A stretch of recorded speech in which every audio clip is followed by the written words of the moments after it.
Hello and welcome to பல்லுயிர்.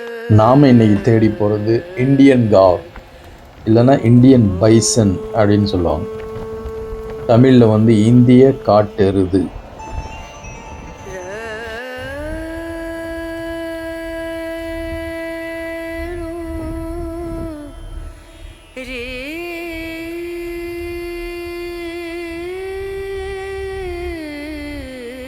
இதனுடைய சிறப்பு என்னன்னா, உலகத்திலேயே இதுதான் மிகப்பெரிய எருது. அதாவது நம்ம கேப் பஃபலோ, யாழ், அமெரிக்கன் பைசன் இதெல்லாம் கேள்விப்பட்டிருக்கோம். அதோட இதுதான் வந்து மிகப்பெரியது. ஏறக்குறைய 1 டன் வெயிட் அளவு வளரக்கூடியது, 6 அடி உயரம் வளரக்கூடியது. இதில் என்னென்னா, நாங்கள் இந்த கௌரை தேடி புறப்பட்டு போனப்போ வழியில் வந்து பக்மார்க்ஸ் பார்த்தோம். புலி வந்து அப்போ தான் ஒன்று கடந்து போயிருந்தது. ஒரு மழை பெஞ்சிருந்தது, அதனால் அந்த தண்ணி அது மேலே நின்னது. எங்கள் நேச்சுரலிஸ்ட் வந்து கரெக்டாக ஸ்பாட் பண்ணிட்டாரு. புலி வந்து அதை பார்த்து அந்த பாதையில் நடந்து போயிருக்கு. நாங்கள் கௌரை தேடி போயிட்டுருக்கோம், ஆனால் கொஞ்சம் ஜாக்கிரதையாக போனோம்.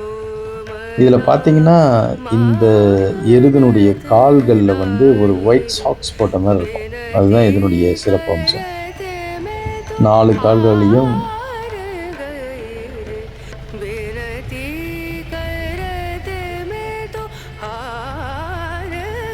எருதுகள், ஆண் எருதுகள் வந்து ரொம்ப திடகாத்திரமாக இருக்கும். இங்கே ரைட் சைடில் நான் பார்த்தது வந்து கன்றுக்குட்டி பாருங்கள் எவ்வளோ சின்னதாக இருக்குது.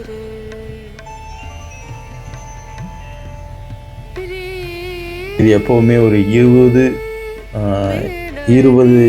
அடங்கிய ஒரு குடும்பத்தில் தான் வசிக்கும். இதனுடைய நேச்சுரல் ப்ரெடிட்டர் வந்து டைகர்ஸ், வைல்டு டாக்ஸ், காட்டு நாய்கள், லெப்பர்ட், குரோக்கடைல் இதெல்லாம் சொல்லலாம். பட் இந்த ஃபாரஸ்ட்டில் வந்து இதுக்கு ஒன்றும் பெரிய ப்ரெடிட்டர்லாம் ஒன்றும் கிடையாது. அதுங்களுக்கு எல்லாமே ஈஸி மீல் கிடைக்கும். ஏன்னா இது மிக வலிமையானது. ஒரு டைகரே இதை பார்த்து பயப்படும்னா பார்த்துக்கோங்களேன்.